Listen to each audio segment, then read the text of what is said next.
আসসালামু আলাইকুম। রেহানাস ফ্যামিলি চ্যানেলে আপনাদের সবাইকে আরও একবার স্বাগত জানাচ্ছি। আশা করি আল্লাহর রহমতে আপনারা সবাই অনেক ভালো আছেন। আমরা আলহামদুলিল্লাহ অনেক ভালো আছি। চলে আসলাম আরও একটি নতুন ভিডিও নিয়ে। আশা করি পুরো ভিডিওটা জুড়ে আপনারা সবাই আমার সাথেই থাকবেন।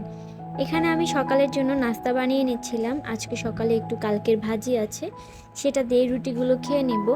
তারপরে এই তো আজকে আবার একটু ছাদে চলে এসেছি। এতদিন তো প্রচুর বৃষ্টি, আজকে সকালবেলা একটু বৃষ্টি কম ছিল, সেজন্য ছাদে গিয়েছি। তো এখানে ছাদে যাওয়ার পরে আমার মেয়ের তো একটা স্বভাব আছে, যেখানে সে গাছ দেখবে সেই গাছগুলোকে একদম ছিঁড়ে ফেলবে, তারপর হচ্ছে অন্য কোথাও নিয়ে গাছটাকে লাগিয়ে নেবে। তো এইগুলো দেখছিলাম, মেয়ের একটু ভিডিও করে নিয়েছিলাম। ছাদে বৃষ্টির পানি পড়তে পড়তে ছাদের অবস্থাটা এতটা পিচ্ছিল হয়ে গিয়েছে যে ছাদে যেতে অনেক ভয় লাগে, তো সেজন্যই আসলে আর ছাদে যাওয়া হয় না। আর আজকে যে দুপুরের পর থেকে কি পরিমাণে বৃষ্টি হয়েছে, আপনাদের এখানে তো সবারই হয়তো কম বেশি বৃষ্টি হয়েছে, কারণ এত বৃষ্টি, মানে বৃষ্টিতে মনে হয় যেন অন্ধকার হয়ে গিয়েছে, চারপাশটা মনে হচ্ছিল যেন রাত হয়ে গিয়েছিল। তো যাই হোক, এখানে হচ্ছে মানে দুপুরের জন্য রান্না করা হবে, সেজন্য সবজি কেটে নিচ্ছিল।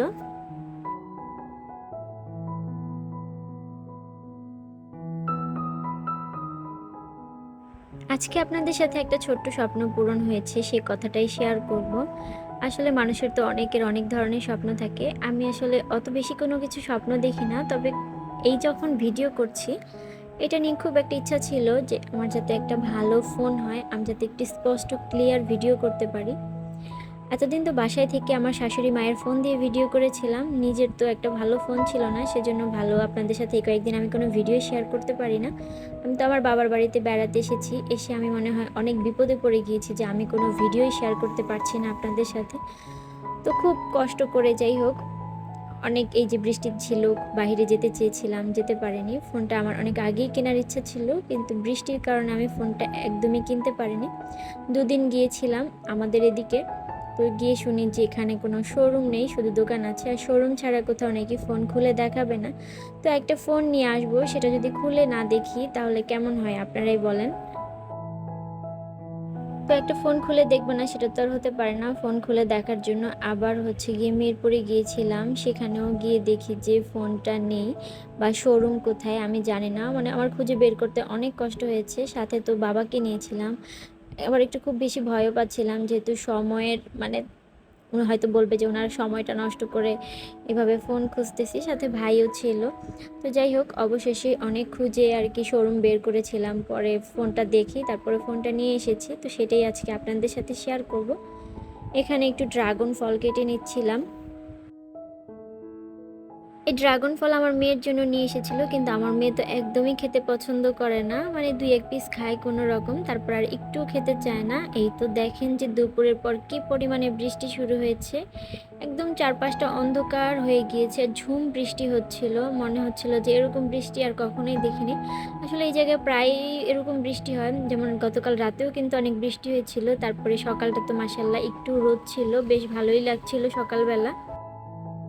এভাবে যে টানা বৃষ্টি, কোথাও বেড়াতে আসার পর যদি দেখি এভাবে টানা বৃষ্টি, বাহিরেও যাওয়া যায় না, সবসময় ঘরের মধ্যেই বন্দি থাকতে হয়। আর এখানে এসেছি একটু বাইরে যাব না, এটা তো হয়ই না, কিন্তু বৃষ্টির জন্য একদম আটকা পড়ে গিয়েছি, বাহিরে একদম কোথাও যেতে পারি না। তো এই হচ্ছে আমার সেই ফোন, এটা হচ্ছে স্যামসাংয়ের A15।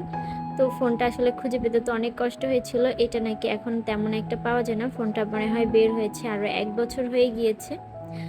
তো যাই হোক, স্বপ্নের একটা ফোন নিয়ে আসলাম।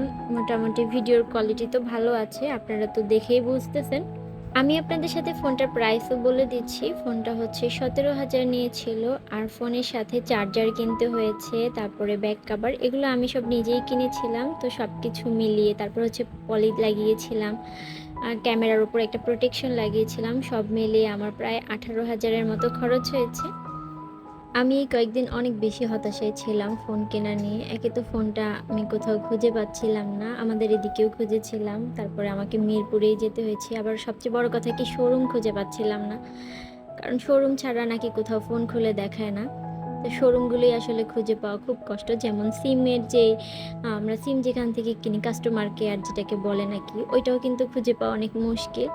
তো যাই হোক, এই তো আজকে আবার এখানে হচ্ছে একটু রসমালাই বানিয়ে নিচ্ছিল আমার বোন, ও আবার রসমালাইটা অনেক ভালোই বানাতে পারে, আমিও বানাতে পারি, তবে আজকে ওই বানিয়ে এনেছিল।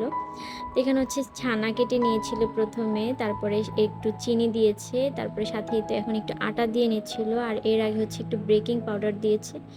বেকিং পাউডারটা দিয়েছে মূলত যে ছানার যে আমরা মানে গোল গোল করে বানাই, তো সেটাকে একটু ফুলে ওঠার জন্য। এখানে হচ্ছে হাত দিয়ে আজকে এটাকে বানাবে না, এটাকে ব্লেন্ড করে বানাবে। ব্লেন্ড করে বানালে কিন্তু অনেক ভালো হয়।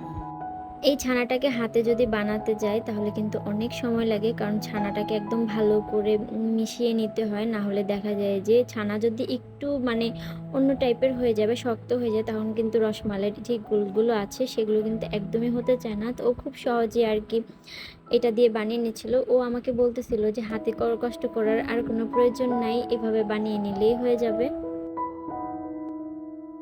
আমাদের এখানে ছানার পরিমাণটা অনেক বেশি ছিল, সেজন্য আর কি একটু বেশিক্ষণ ধরে ব্লেন্ড করে নিতে হয়েছিল। যদি অল্প পরিমাণে নেওয়া হয় তাহলে অল্প কিছুক্ষণ ব্লেন্ড করে নিলেই হয়ে যায়। তো ছানাটা এখন যেহেতু হয়ে গিয়েছে, এজন্য এটাকে একটা বাটির মধ্যে নিয়ে নিচ্ছিল। তো ছানাটা কিন্তু অনেক বেশি গরম ছিল। এগুলোকে কিছুক্ষণ আর কি একটু ঠান্ডা হওয়ার জন্য দিয়েছে, কারণ গরম অবস্থায় কিন্তু অনেকটা নরম থাকে, তারপরে মানে একটু ভালো আর কি যাতে শেপ দিতে পারে, সেজন্য কিছুক্ষণ এটাকে ঠান্ডা করে নিচ্ছিল। আপনারা যারা আমার আজকের ভিডিওটি দেখছেন তারা যদি লাইক দিতে ভুলে গিয়ে থাকেন, প্লিজ লাইকটা দিয়ে নেবেন। আর যারা আজকে আমার চ্যানেলে নতুন ভিজিট করছেন, চাইলে আমার চ্যানেলটাকে সাবস্ক্রাইব করে আমার পাশে থেকে যেতে পারেন। এই তো এখন কিন্তু ছানাটা একদমই ঠান্ডা হয়ে গিয়েছে আর সুন্দর করে শেপ দিয়ে নিচ্ছিল। তো ও আর কি দুই রকম ভাবেই বানিয়ে নিচ্ছিল, একটা লম্বা করে আবার হচ্ছে গোল করেও বানিয়ে নিচ্ছিল।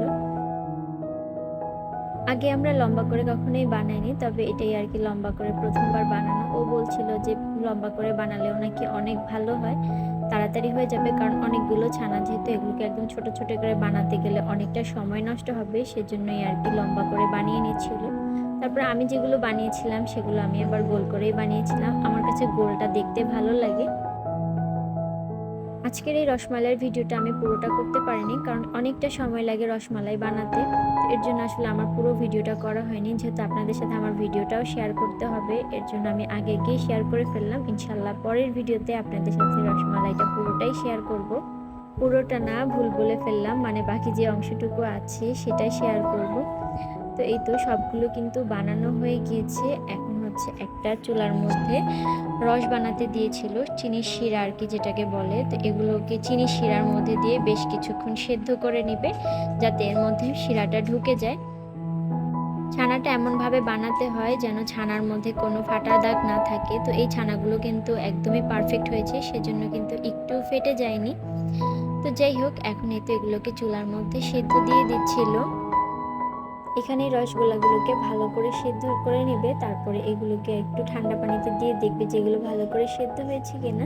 তো আজকে এতটুকুই, আপনারা সবাই ভালো থাকবেন। নেক্সট একটা ভিডিওতে দেখা হচ্ছে। আল্লাহ হাফিজ।